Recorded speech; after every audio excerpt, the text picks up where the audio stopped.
Hey everybody, welcome to Love and Relo, the voice of the relocation industry. I am your host, Ben Cross, and I'm joined by our co-host, Ben Sookia for Africa Week. Hey Ben, how's it going? I'm going very well, thanks, Ben. How are you doing yourself? I'm doing amazing. Today's an incredible day, but it's not about me, it's about Africa. So you want to tell people what's going on today? I do. I'm really looking forward to today's show. We're going to do something a little bit different as well. And I want to take it back to the very first conversation that we had when we talked about empathy. Do you remember that and how you need to step into people's shoes? Yes. Right. Well, bear with me and I'll explain. Actually, before Ben explains, hit that like button now. Okay, so no matter what he says from here on out, you've hit the like button. Show some love. That's very important, and throw some comments in there. Let us know, check in, let us know who you are, where you are, what you're up to. Please let us know. Questions, comments, it's all appreciated. It's all good. We need the love. Do you know what? I was going to be philosophical and talk about empathy. I'm just going to be honest and tell you, now that I know you, one of the things that I'm into a bit is role play, Ben. Nice. Nice. So tonight we're going to have a little bit of role play. Can we incorporate your piercings? I thought you weren't going to tell anyone about that. We were saying that backstage. Let's leave that to one side. We're going to do something special tonight because we've talked a lot about HR, we've talked about compliance, and we talked about moving. Tonight, the audience are going to come with us on a journey to Africa. You and I are going to go on an actual assignment to Africa, but we need some advice. We need people to help us and explain to us what the experience is going to be like, what the kind of issues are and what we need to be aware of. Are you up for that tonight, Ben? I'm all in on this right now. Amazing. I'm looking forward to it. For us to be able to do that, we need a couple of guests and, of course, the help of René in the background. And we're going to be joined by Rob Ohlson, who's a director at Quadrant, and Kuhn, who is the head of global rewards deployment at Maersk. Hello to you both. How are you both doing? Hey Ben, how's it going this evening? How's it? Hi. And Good to see you both. Ben, you know what I got to do, Ben, because I'm really terrible at my job. Okay, after 200 episodes, I still don't know what I'm doing. Here, I want to thank our sponsors before we get into this, okay? Because this is really super important, okay? So real quick, can we thank our sponsor? Our sponsor today is Universal Global Relocation.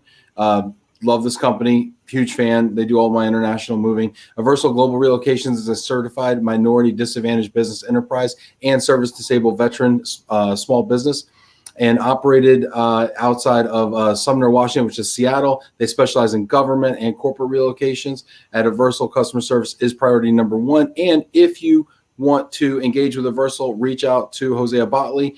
They have been part of the sponsorship this week, which has raised $2,500 for Mercy Joy Ministries to support children in Uganda. If you want to support a child, check out the link down there, mercyjoyministries.org. Check it out. Thank you so much. Sorry, y'all. Had to pay the bills. Get those kids taken care of. Okay, we take care of the kids, right? Okay, take care of the kids. We do.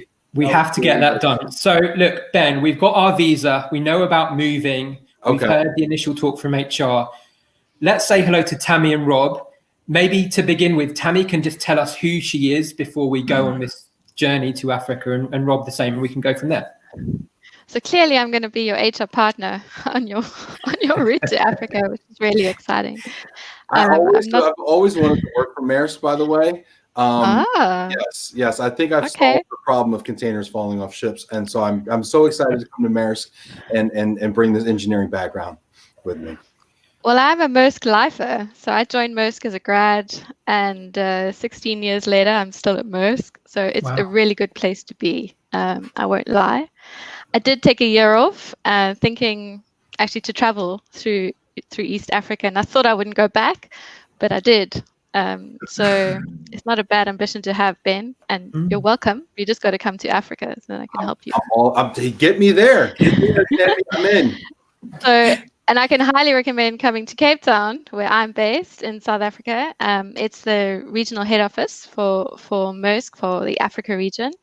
But I'm actually in a global role, so I've got the best of both worlds. I get to work for a Scandinavian headquartered company out of Cape Town. So I don't have to live in cold, dark Denmark. I get to enjoy Cape Town. And I've been in rewards for I guess, about 14 years now in different roles, some mobility, some more comp and ben, some more generalist HR, but primarily in the Africa space. And that's my passion. And it's great to be here. I really look forward to what's going to happen with Ben and Ben going on tour. So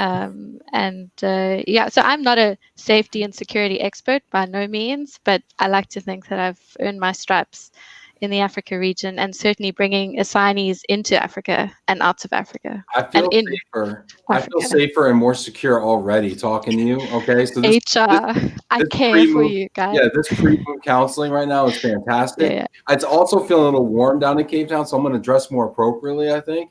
So, Awesome. Okay, I'm getting ready for my assignment. You're going to love it. Rob, maybe you can tell us a bit about what you do and how you can help us on our journey. Absolutely. Yeah. Thanks, guys, and I think thanks for having us on this evening. So, I don't have. I'm not a lifer. I haven't been with Quadrant for 16 years, like Tammy has over there.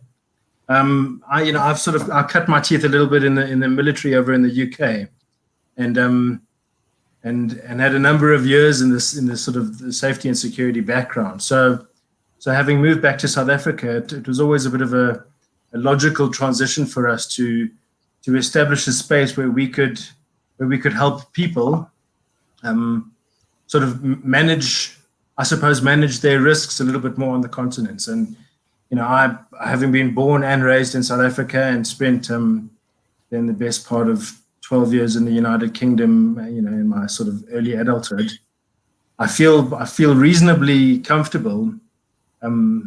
Obviously with the space here, but also, we have a good understanding of the mindset that people bring over from other parts of the world. So yeah, Quadrant's role is really to try and facilitate, I suppose, a degree of safety on the continent, and very often that's not something that requires tools, but more of a mindset. So it's an interesting space we're in. Yeah, it's important, and Ben and I are. From this week, I think we're pretty much like the Beatles of Global Mobility. So we are kind of going to need some security for our trip back. Yesterday, we were the bad boys of Global Mobility. Today, we're the Beatles.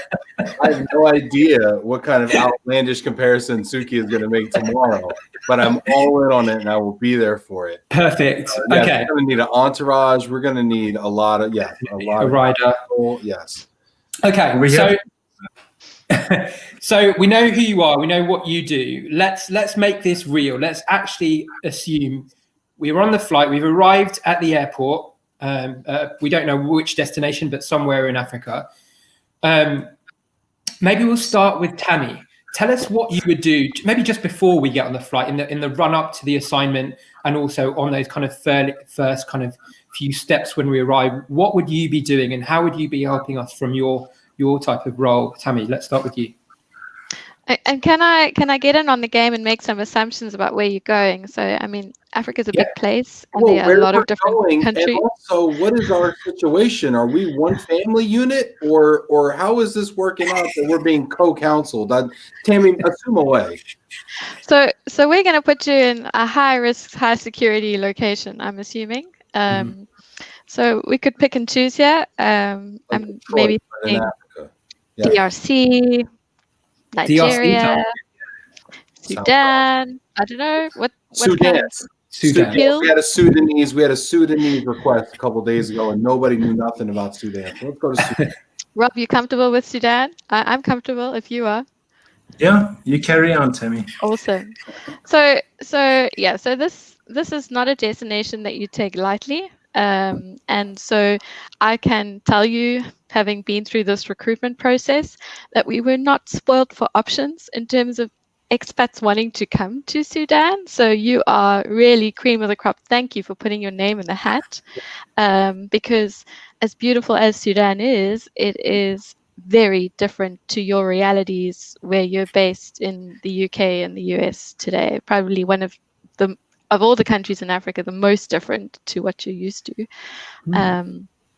So we have to find out immediately, are you planning on coming on this assignment on your own, or are you going to bring your dependent families He and with I you? are inseparable. Okay. Yeah. So we're Okay. actually, Oh, immediate just- problem. and If we you just- are in a partnership, we have a problem. This is an Islamic state. not gonna fly, guys. Okay. We're coming together. We work together, but we are a duo. So we work together, but we're coming separately. Is that more helpful? Yeah, Let's we go can with we that. can work Can that we, angle. can we can work still that angle. live? Can we still live together? I'm not sure, but you'd have to definitely be clear-cut colleagues. Yes. Ben, Very yeah. we good. Ben, we good. We good. We're Don't worry. good. Yes. Okay. And I'd also have to warn you that if you like your glass of wine or your hardtack or whatever it is that your evening drink is, Yes. remember that you're going to be relying entirely on the unofficial black market to source your alcohol in Sudan. But we can't since, bribe anyone. We can't bribe anyone. uh, That was yesterday, of Ben. We course can not. bribe anybody. in Stephen will Sudan. find you and he will. Stephen is listening, I'm sure. Perhaps we could have a short stay in the Sudan and then move somewhere that's a little bit more welcoming. Tropical. No, but I mean, I've never been to Sudan. Rob, I don't know if you've been there, but it is a beautiful, vast country. So all jokes aside, I think you're in for an awesome adventure. Mhm. Yeah, the problem in Sudan at the moment We have is one that, pressing question, Tammy, because I want to hear Yes. about the problem in Sudan, and I know it'll fill the rest of the hour. But we have one question here from Janet. You mentioned black market alcohol. That both excites and intrigues us and scares us a little bit here. What is the deal with black market alcohol? It's just been so long since I bought alcohol on the black market. so I mean, you get Been black 18 market. You get black market because it's a second option to official market where you're getting cheaper or kind of scam goods. But this black market in Sudan is the only option because you cannot source alcohol off the shelf. It is not sold. So if you can't live without your alcohol, Sudan is not a good place to go. Unfortunately. So does that Okay. answer the question? Yes, it does. It also poses more questions, but that's fine. Let's move on.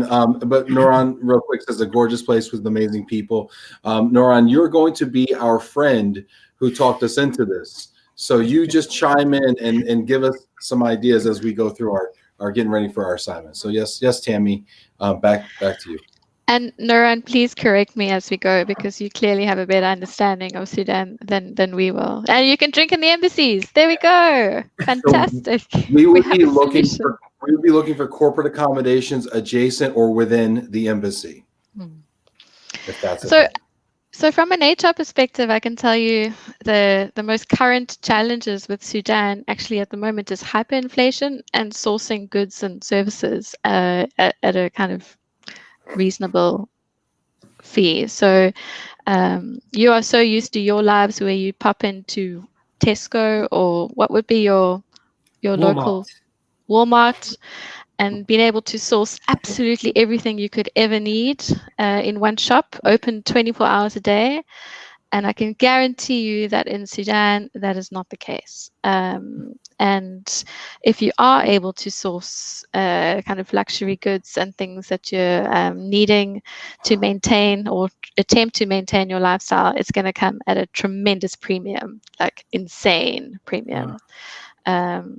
So that's so I have definitely a something question to about consider. that as I consider my extravagant lifestyle here in the States and how I'm going to transport that lifestyle to this wild adventure in Sudan that I can't wait to have in this next chapter with Maersk. Is there a cost? Is there like a cost of living that goes into effect? Like I would imagine the cost of living is much lower in Sudan than it is in Detroit, Michigan, United States, right? However, if I'm now paying these maybe not. If I'm now paying these extravagant fees for black market liquor and other things like this that I'm accustomed to, does any of that get factored into my cost of living adjustment? And I think the question you should be asking me is what currency am I going to get paid in? Because if you're going to get paid in Sudanese pounds, you're going to be losing money every single day as the currency deflates. So what you really should be doing is negotiate a hard currency or a harder currency in your package. So I think you should be asking for euros or dollars. Sorry, it's lemon in my eye. Yes, can I be paid in US dollars, please? Yes, you may, and we will peg the exchange rate and make sure that we protect your dollar earnings month to month with pleasure. What an equitable process. Thank you, Tammy. So, sorry, go ahead, Tammy.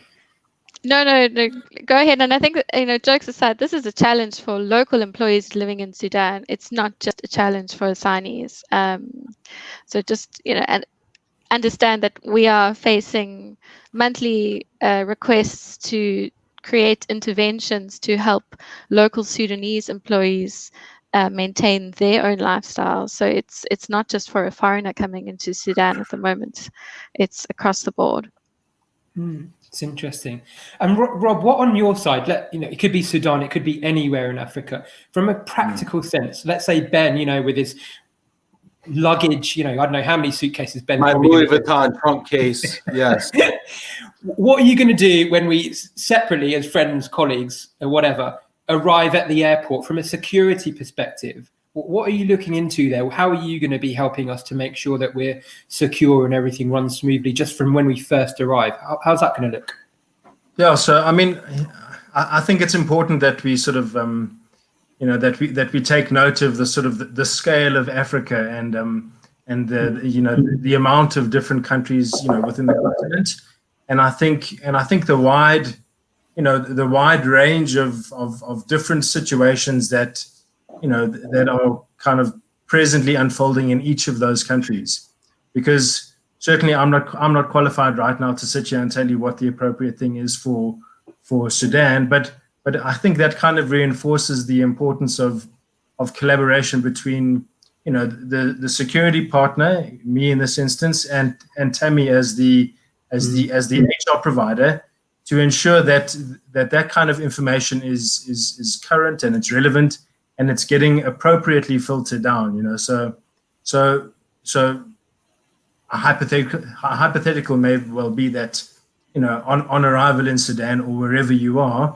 one situation might warrant sort of meeting you out at the airplane, so that you're getting plane side collection as opposed to getting met in the terminal, and all of that stuff is really it's situationally dependent. It depends on what the political situation is like at the moment, and it changes on a daily basis. So like up to date and relevant reporting for where countries choose to do business is critical in this instance. What's going to happen between the plane and the terminal? I mean, while so it's like from a South Africa, between the office and the bathroom. Like, I mean, what's going to happen to me? I feel like I thought that was a relatively safe place. Help me understand that. Are you assuming that your luggage is going to make it there? I mean, you've probably done about 3 different transfer flights. Yes, I'm assuming that me and my 6 suitcases will make it there. Is this an unreal expectation? Yeah, in certain scenarios, it could very well be unreal, And again, it's certainly not intended to put fear into anyone, but I think the reality is where certain systems might not be as well developed in certain countries.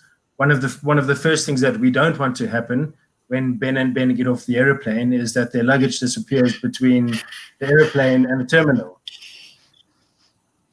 So I think again, it's situationally dependent. It requires close collaboration between the HR provider, between the security partner, to make sure that the appropriate solution is in place. Yeah, I've experienced this personally, actually. When I've gone to Mauritius many times as a kid, you do know when your suitcases might have been. I mean, it might be for security reasons as well in terms of my luggage.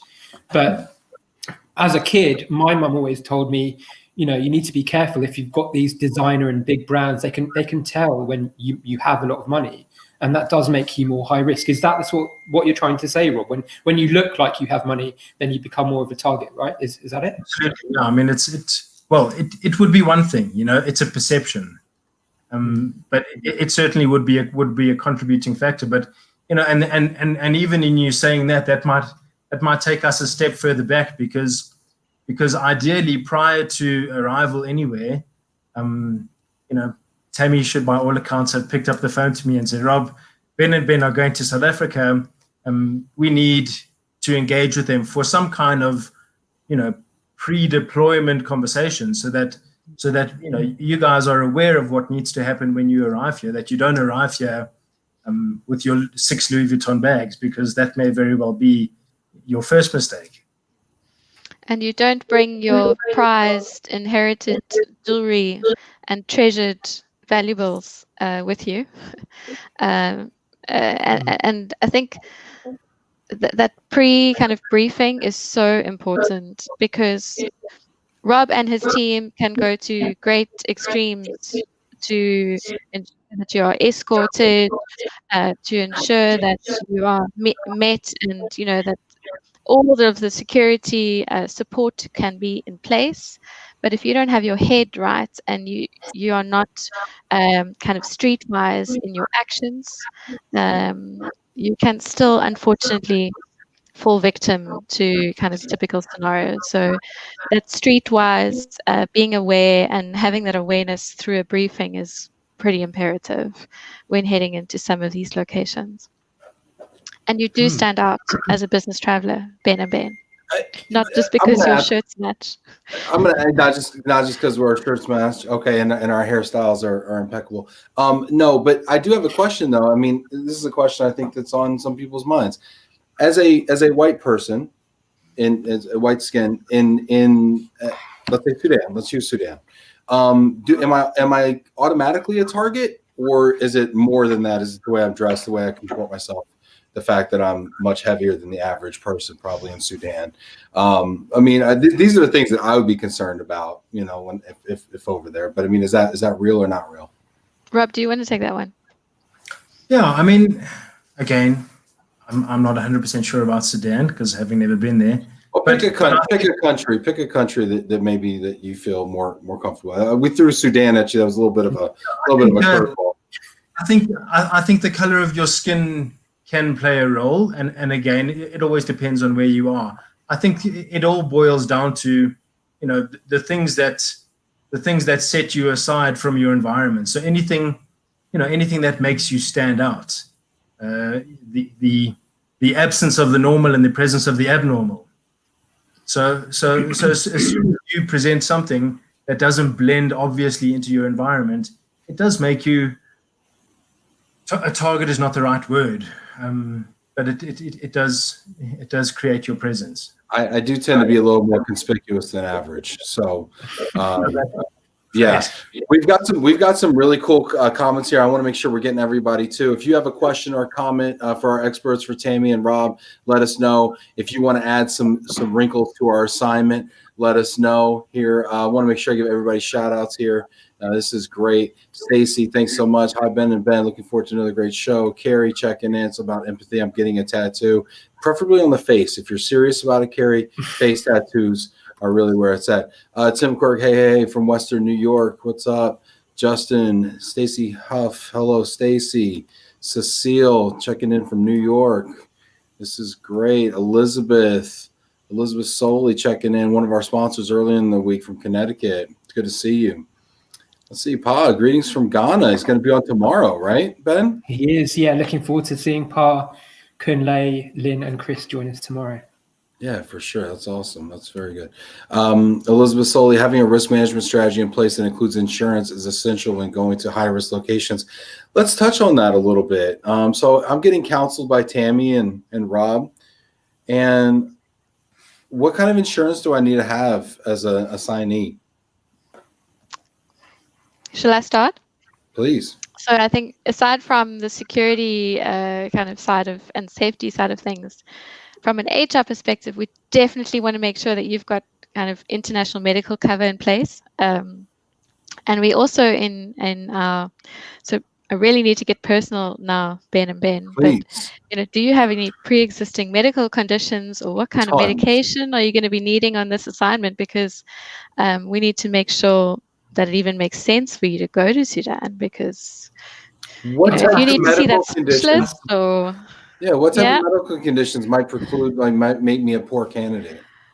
Well, I think the reality is that there's brilliant healthcare available in Sudan, as there are in many countries in Africa. Don't get me wrong, but by comparison to Western society, where you are in the US or in the UK, your coverage is going to be much less. You are not going to be spoiled for choice in terms of what cities you can avail top quality hospital care or specialist care. So it's everything from availability of medication to kind of specialist doctor support. So certainly, if you're heading onto a 2-year assignment, we need to think about what kind of care you'll need for that period, and in the event of an emergency. So as you know, we are battling with a COVID pandemic, as you are. What's COVID? Is your name Donald Trump? Yes, it is. What COVID? And unfortunately, as much as we provide international care and cover, which has a kind of SOS medical element in the case of an emergency, you need to realize that it doesn't necessarily mean that you can just have a plane arrive on your doorstep to escort you out. It's not as simple as that. So medical care is key. And then the basics would also be in place, but those are kind of given for any employee and not necessarily differentiated for an assignee, like life cover and the likes. But the risk side, yes. I was just going to say, is that insurance offered by my corporation? Is it something that I would have to negotiate separately? Is it a premium that I have to pay and procure on my own? How's that? No, it's a company provided benefit. It's compulsory. It's not something you can opt out of. For you and your dependents, and it's got to be in place before you touch down on the ground. So it might be that you have to do some kind of medical before you even get on the plane. So that's also really important, depending where you're going. So if that's a medical piece. If someone has heart disease or diabetes or something that requires them to go to the doctor regularly, would they be precluded from an assignment? They would never be precluded. I mean, from a D&I perspective, we've got to keep doors open always, but we might advise someone, especially in the case of dependents, because as an adult, you can take a decision knowing the facts and you can take that risk yourself. But when it comes to your wife, your partner, your husband, if you're a female assignee, your children, that's really tough. So there are cases where we just say, you know what, this is not in your best interest. Let's find a different location or a different solution.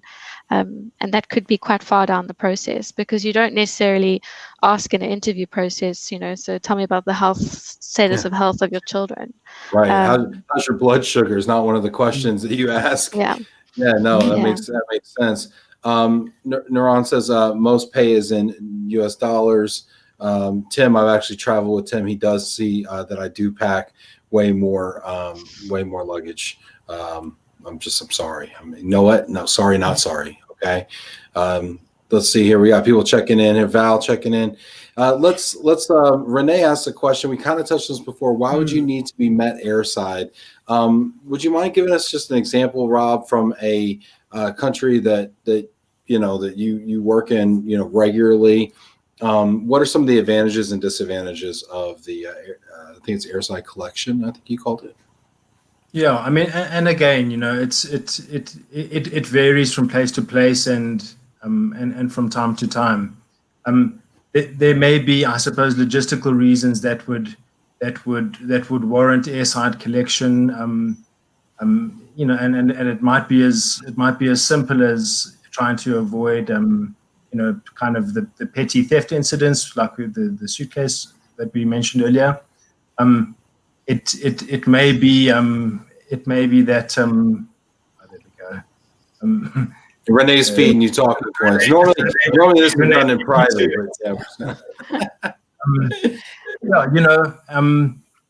Unfortunately, I think there are also countries on the continent where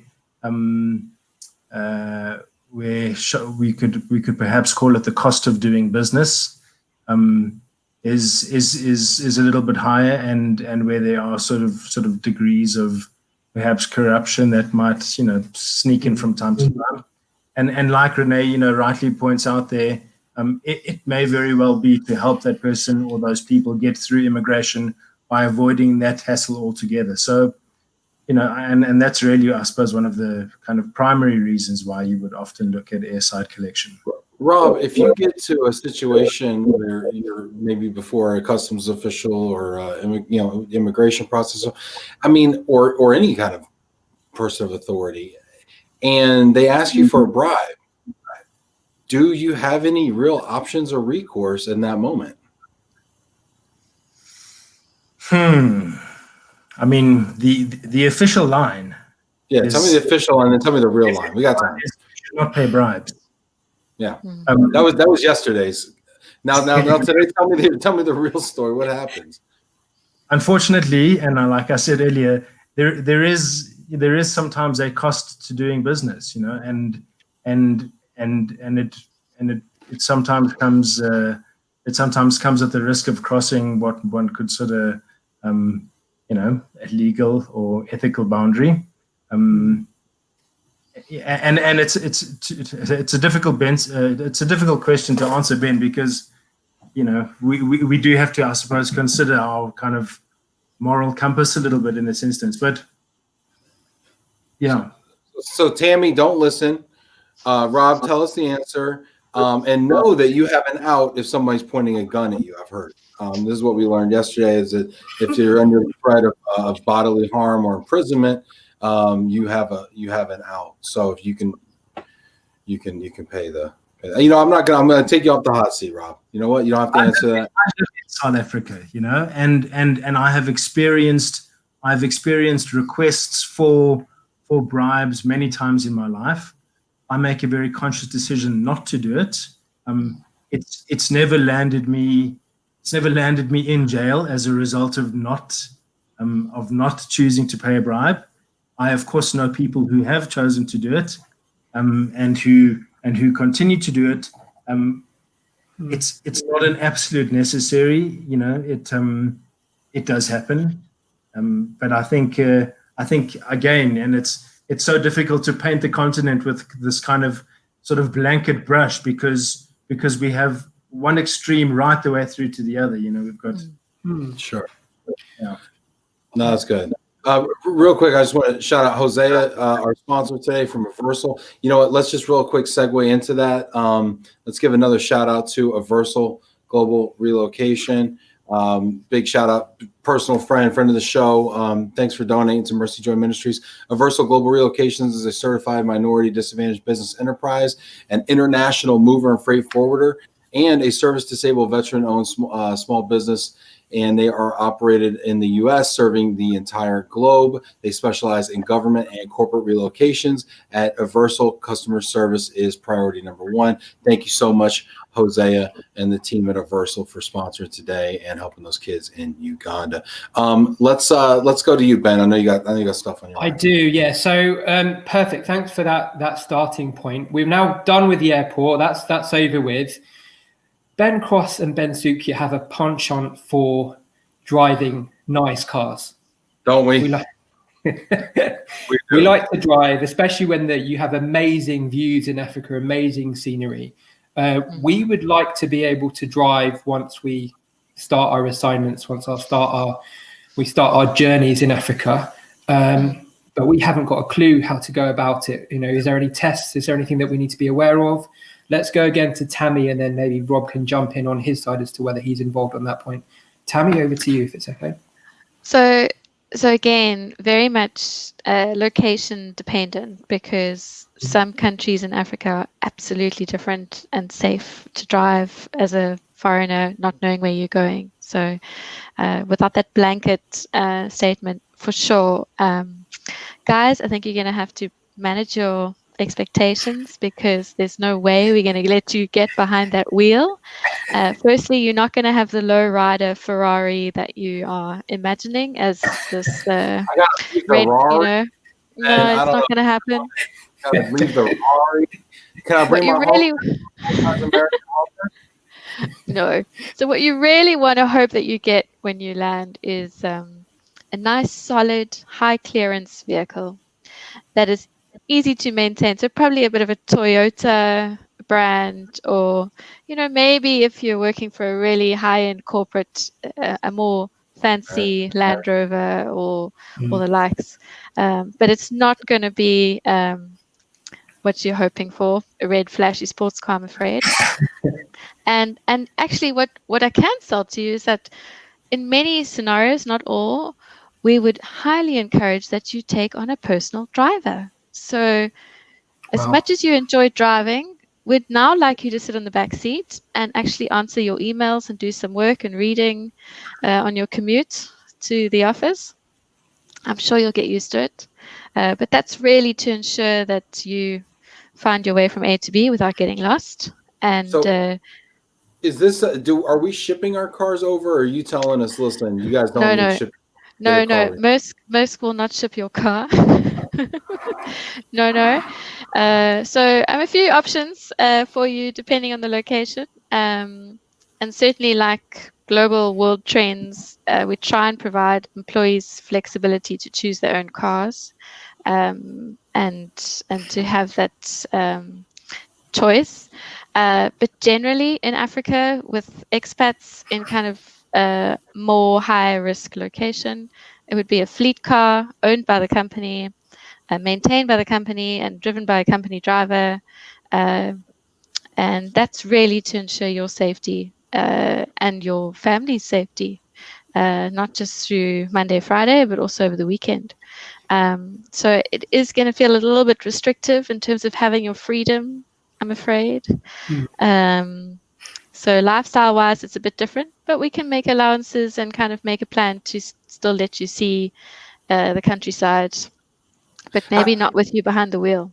How does that work though? Do I like Uber? Like I call them up, like, hey, I plan to go, go out for a while. Like I got to give them. You can Uber. So I was in Ghana last year and we Ubered around. So you can Uber. I'm not sure about Sudan, but certainly Uber is a thing in Africa, and I'm very proud of that. So, but like with the company driver, how do I call them up and I say, hey, I need to get picked up? Is it like, oh, you only take me to work and back, or can you take me anywhere I want to go anytime? Is there a limitation? It depends on whether you follow the policy or not. Yeah, but essentially, and again, depending on the location, but if it's a high risk, kind of priority security location, you give your driver a ring and he'd be at your beck and call when he's needed, and he'd probably spend his spare time running errands for the business or for your family, and kind of really being full-time dedicated to you and your family and your needs. I like it, man. Pretty cool. Yeah, not bad. This is a good setup. Like if we just wanted someone, to do, we can just chill out at the back, get, take us around, show that presumably the driver almost becomes a friend as well. Tammy, you can, in many occasions, they can show you the fun places to see and go, right? And for sure, what you want is a driver that speaks English. So, if you have a driver that can also be your translator, then you are really in a good position. But that is not always the case. But yes, our drivers do kind of become very close to assignees. Are they also the ones going out and getting the black market liquor for me, or is that I got to do it alone? Yeah. Okay. Yes. Yeah. You're. I feel like we need a fifth window with an actual assignee, and he can tell you the real deal. Yeah. That's at least what I see. Yeah. Rob, how would you get involved on that side of things? Because security is so important on that side. Yeah. Look, obviously, Tammy's given you perhaps the, shall we say, higher end, higher risk scenario there. The reality is you may very well be coming from a smaller company that deploys you to a lower risk place that doesn't warrant, a fleet vehicle, that doesn't warrant a full-time driver, that is happy for Ben and Ben to go and purchase their own vehicle. And I think as soon as we start looking at that, then it becomes it becomes, I suppose in some respects a little bit more complex because then all of a sudden we have to start giving you guys the tools to manage your environment. And and I think one of Tammy's first points was, we might put you in a nice Toyota, but in actual fact, if you're here in South Africa, you have to be mindful of the fact that a Toyota Fortuner or a Land Cruiser is actually one of the it's one of the most hijacked vehicles in the country because the parts are so easily interchangeable with other vehicles. So perhaps under the circumstances, it might be prudent for us to say, well, if you're staying here, you might not want to get the Toyota. You might need to you might want to go for the Land Rover. So I think, I think it becomes very important to get that advice, and then, and then I suppose driving in the country comes with its own very unique set of challenges. We, first of all, if you're coming from the States, you're obviously driving on the other side of the road. So there is going to be a fair amount of driver training, familiarization that needs to take place, and I think in there, in there we then start to look at a whole host of other things, defensive driving, and the word defensive driving perhaps maybe comes across a little, almost a little aggressive, when in actual fact, when actual fact what we're really trying to do is help people to be conscious of their environment. So to increase your situational awareness. Are you aware of the appropriate distance to stop behind another car, so that if there is an incident, you have options, you're able to make decisions? Are you aware of the importance, if you're here in South Africa, of putting your purse or your handbag in the boot instead of on the seat next to you? Are you aware of the importance of having an idea of perhaps, where police stations might be on the routes that you're going? Are you aware of where, medical facilities might be? And of course, the reality is, in unfamiliar environment, there is always going to be a scenario where you've land yourself in, in a very undesirable situation. You might be, your vehicle might be hijacked, your vehicle might be broken into, or, you could be confronted. And I suppose under those circumstances, it's equally important to make sure that you are given, that you're given a toolbox with which to deal with that in the situation. And that toolbox isn't necessarily, teaching people how to do kung fu and, all of these exactly. But I suppose it's understanding the psyche of the kind of person that you might be presented with, and the things which might make a situation better, or which similarly might help to do the situation. So I think Tammy said I saw right up at the top there, but I think that's in my experience, that's very often not the case. Yeah. That people are given the vehicle, that people are given the driver. So we have to equip people for all the other eventualities. And I think it's important, just to close the point off there, I think it's important to state that it's not a given that you're going to have an incident. Like the objective of the defensive driving, the objective of the situational awareness training is because 99% of the things are avoidable. You don't have to have an incident. You can absolutely have an incident-free time while you're here, so long as you shift your thinking a little bit. And so often people don't do that, and then they make the silly decisions like leaving a handbag on the seat, and then of course the car gets broken into. So those things can be avoided, and I think our objective is to give you those tools. Cool. Question. Sorry, Ben, just to jump in real quick. Question for you, Ben, actually, and maybe the audience watching. Let's say you're giving your dream assignment to Africa, it can be anywhere. You've got two options. You've got option A, Team Tammy. You can have everything. You're wrapped in cotton wool. You've got your driver. You've got someone to help you. You haven't got Ben Sookia, but you've got everything there for you, but you don't have your freedom. Or are you Team Rob, where you get your dream assignment and you have your independence. You can go where you want, when you want. You have your own car. You have that freedom. What would you feel comfortable having if you were the assignee going to Africa? The freedom or the protection? Well, I've grown soft in my old age. Okay. Physically and emotionally. Okay. So Team Tammy seems to be catered a little bit more towards my cup of tea. Plus, Tammy cuts the check. Okay. She's really the comprehensive donut here. Okay. Rob's just giving me a bite. Like, yeah, let's go out. Let's go walk about and get into some trouble, you know? And I'm like, all right, Rob, that sounds great for a Saturday, but there's 600 days of the week I'm trying to stay alive here, Rob. Okay. If I roll the dice too many times, okay, I'm gonna come up snake eyes.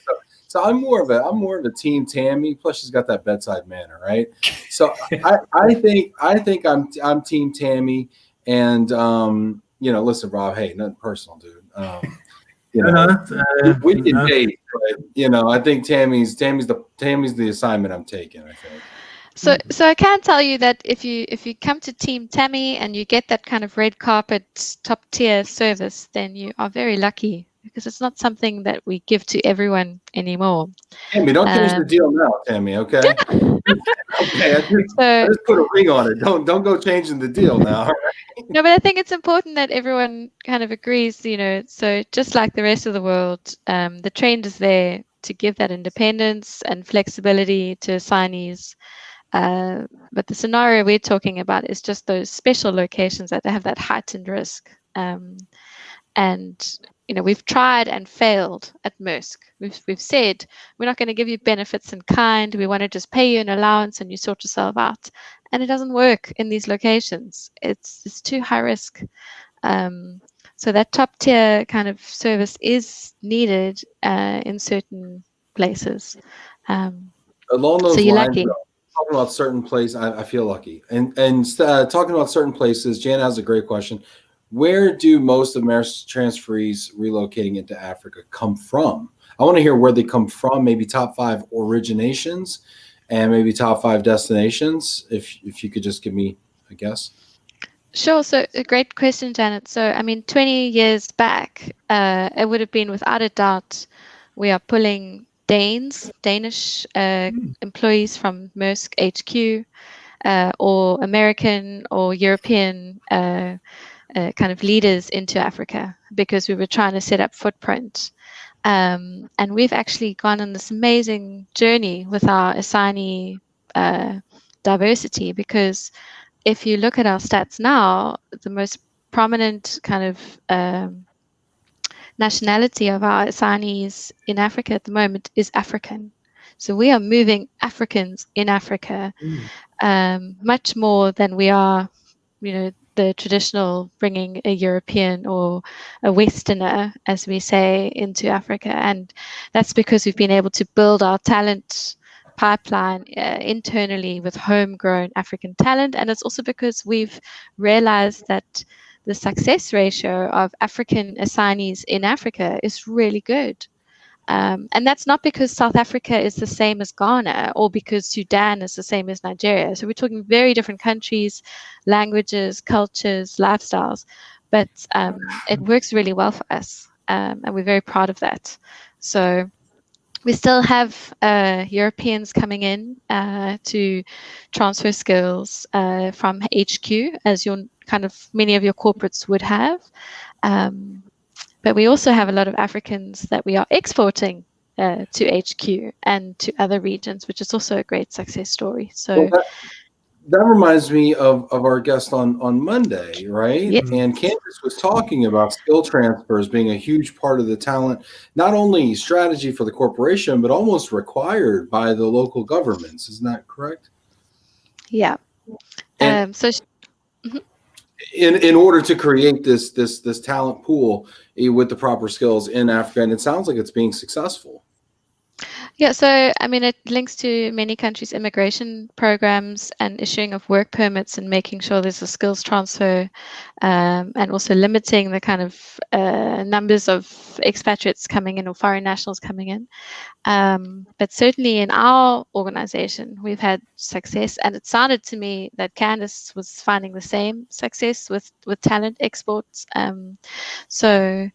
And we have certain countries that have been really successful at that. So Nigeria is a great talent export, and it's easy to export talent from lower cost kind of emerging markets to emerging markets, because people are seeking opportunity, they're seeking kind of infrastructure for their families. So, you know, our Nigerian colleagues are very happy to try something outside. Where else? South Africa has always been a good talent exporter. And Candice mentioned the language, so she said francophone countries, you know, with French speaking, it works well with other French speaking, or France and the likes. And yes, so language, so your Mozambique, Angola are Portuguese speaking, so that also has a dynamic as to where you can shift talent. But yeah, so I mean, I'm not the immigration expert. I know Ben Sookia is, but the work permit programs are forcing us to look local, and I think it's working. Yeah, and I want to talk about this more tomorrow, but one thing that I'm been reading about that I think people need to learn about is the African Union, and the fact that the region is trying to promote intra-regional travel. So I think the visa process, if it's either there is no real kind of specific detail or strong requirement for intra-regional travel, or it's quite straightforward if there is, but we can explore that more with the others tomorrow. So I think, you know, it's really important, the intra-regional travel between the African countries. And Ben, we do have the vote is in, by the way, on your Team Tammy and Team Rob vote. So I've publicly declared my allegiance to Team Tammy. However, the popular vote here, let's count it up here. Team Tammy, that's 2 votes for Team Tammy.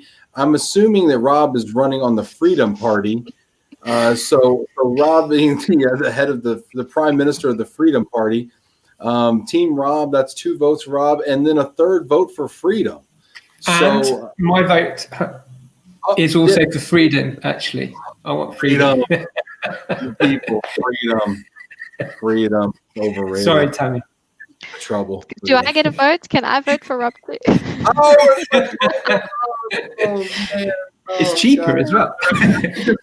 Yeah, you know, it's freedom, but it comes with some responsibility. You know, we don't just send you off into the Wild West, you know, ill-equipped to deal with the change in environment, and I think that's really what it is everywhere. Like the environment is different, and so you have to shift your behavior a little bit.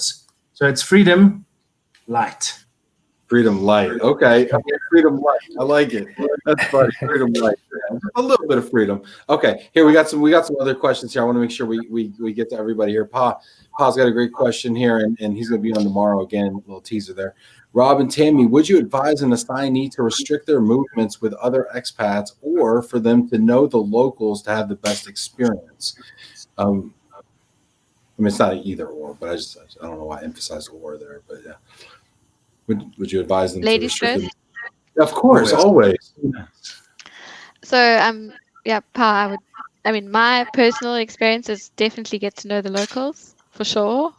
And unfortunately that doesn't always happen. So if you're in Team Tammy and you're living in a expat facility, you know, a compound, the reality is your children are going to an international school with all of your expat buddies, and you're probably not really making an effort to integrate or to get to know locals, which is an opportunity missed completely, because that's, you know, why be in the country if not to learn something and to connect with the local culture and the local people. I mean, that's the whole beauty of travel and experiences. So certainly I'm all for getting to know the locals, but of course you've got to be streetwise as well. You can't just walk around at night and shake everyone's hands and be their big buddies either. You know, like any country when you travel, you just got to be careful. But certainly, African people are amazing. If there's one message I can leave you with, is that our people are amazing, and it would be a sin to come here on assignment and not get to know some local African colleagues, neighbors, friends. That's my answer. Rob? Yeah, I mean, I think Tammy's nailed it there. And there is, although I believe that it is, shifting quite a lot.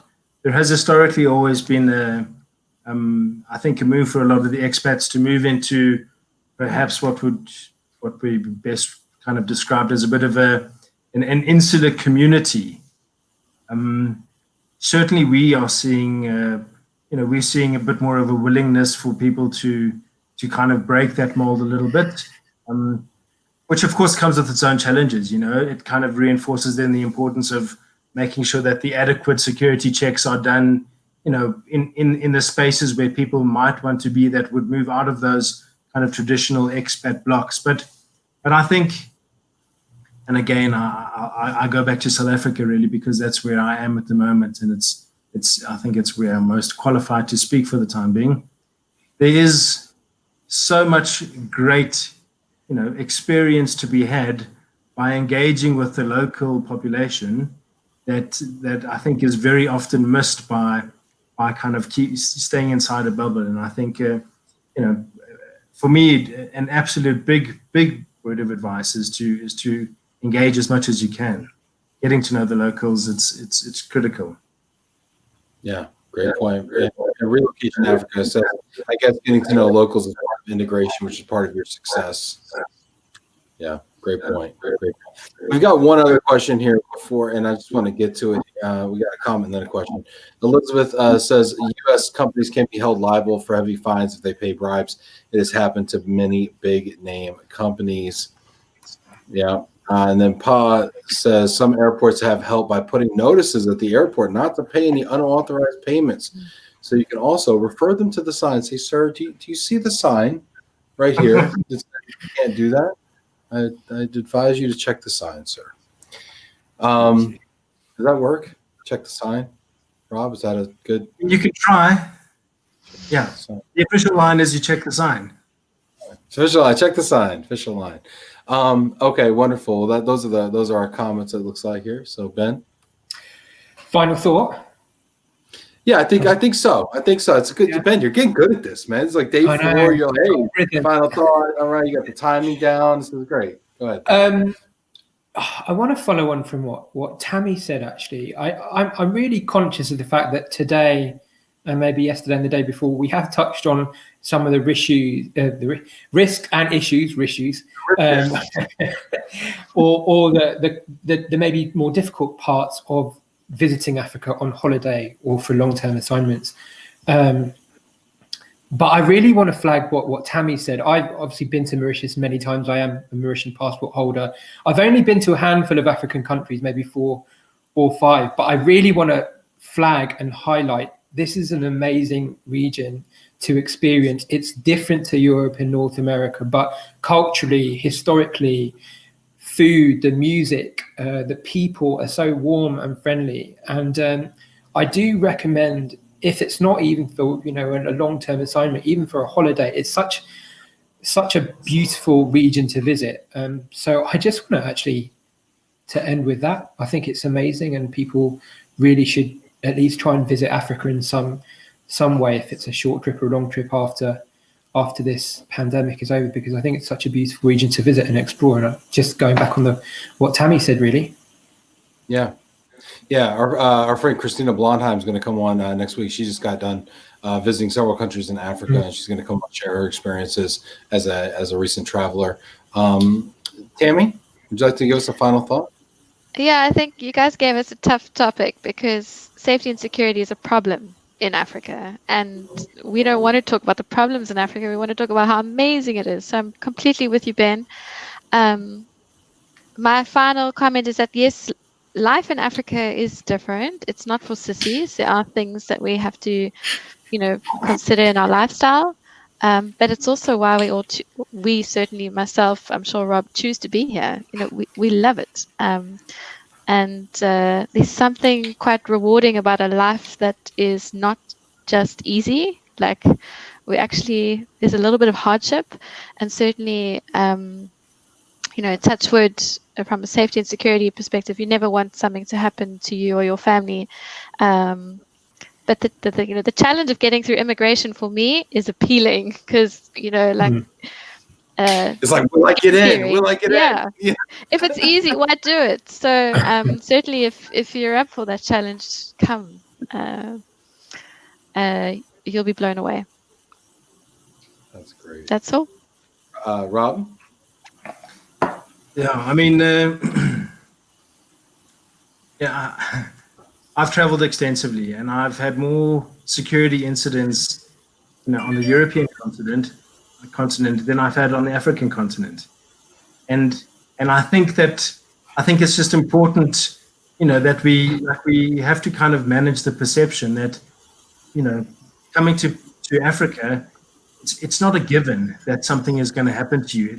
It doesn't have to be a negative experience, and I think so long as people approach it sensitively and make sure that they engage with the right people at the right time, before they go to those places, like you are almost guaranteed to have the experience of your life on this continent, and I would not choose to be anywhere else in the world.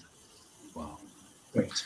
Wow, what a great thoughts, and I think you're right. I think that we I'm gonna say Westerners, right, might focus on the negative, focus on the risks, and I think it is a perception issue, and I think that I'm guilty of that as well, and this is something that Sookia and I talk about, sometimes, but I think sometimes our perception is colored by our biases and our lack of information, and maybe even I should go so far as to say ignorance, and lack of familiarity. And so I really appreciate Tammy and Rob, and Ben for putting this together, and René for bringing these conversations up, and I think familiarizing some of us who haven't been to the continent, haven't been to the countries, with it. And so I think in doing so, maybe we can start to change perception, and we can start to open people's minds to these wonderful life-changing experiences that you're describing, and this beautiful assignment that I aspire to one day soon. So thank you, Tammy and Rob and Ben and René and the team, and Janet and Stacy and Tim backstage. And thanks to everybody that was involved in the conversation. I really enjoyed the comments. We got some grace. I don't even know what that means. It sounds dirty, but I love it. I'm learning so much right now. So thanks everybody who got involved in the comments and the questions. We got one more show for Africa Week tomorrow. Ben, you want to give us a preview of what's going to happen tomorrow? Tomorrow is going to be box office. I'm excited. I'm two things. First of all, I'm proud to say that my friends, Lynn from Relocation Africa, Pa from Globetrotters Legal, Kuhn from Bloomfield Legal, and Chris from Afrolex Associates are going to be joining us to talk about immigration. They're going to be great. They're going to tell us about what's going on in the region to do with mobility on that side of things. Second of all, I'm declaring it the official Christmas/holiday party day. So everyone taking part or watching has to wear something festive and fun, and has to have a drink with them as well. It's the rules. I'm in. So when you say festive and fun, let's give some parameters here, because people might interpret that differently. So what does that mean, Ben? It means it needs to be at least as colorful as my shirt today, if not more. Minimum. It can be holiday vibes. It can be African, anything you like. Come however you feel that you want to come to show your best self. In the US, we have like a tradition of ugly sweater. So it's an ugly Christmas sweater party or something like that. Yes. What do you guys do over there in the UK? That's exactly what we have over here, and the official day for that is Friday, the 11th of December. So what do you call that? We call that? Call it Christmas Jumper Day. Christmas Jumper Day. Yeah, nothing. It is what it is, really. But that day is tomorrow, and people donate money to charity if they want to, and if they want to watch and donate to the ministry, then they can do that today, or they can do that tomorrow if they're watching in. So do you have a tradition like this in Africa, by the way, at all? Tammy, Rob? Well, we're midsummer, so if we have a Christmas outfit, it might be a bikini. Not really for me right now. Jumpers. Hey, what do you think about Kuhn in a bikini? What do you think? Should we Christmas is a summer holiday for us, so we'll be on the beach in our swimming, but we know what you mean by ugly sweater, but I don't partake. No, that's not for me. Kuhn and a bikini. You don't need to wear a bikini tomorrow. You don't need to wear a bikini. Make it happen. Let's make it happen. You don't have to. Yeah, awesome. And then one last question here from Janet. What is a common African drink? We want to be prepared and festive. Beer. Beer. What kind of beer? I would say rum and coke. Rum and coke is what we drink in Mauritius. True.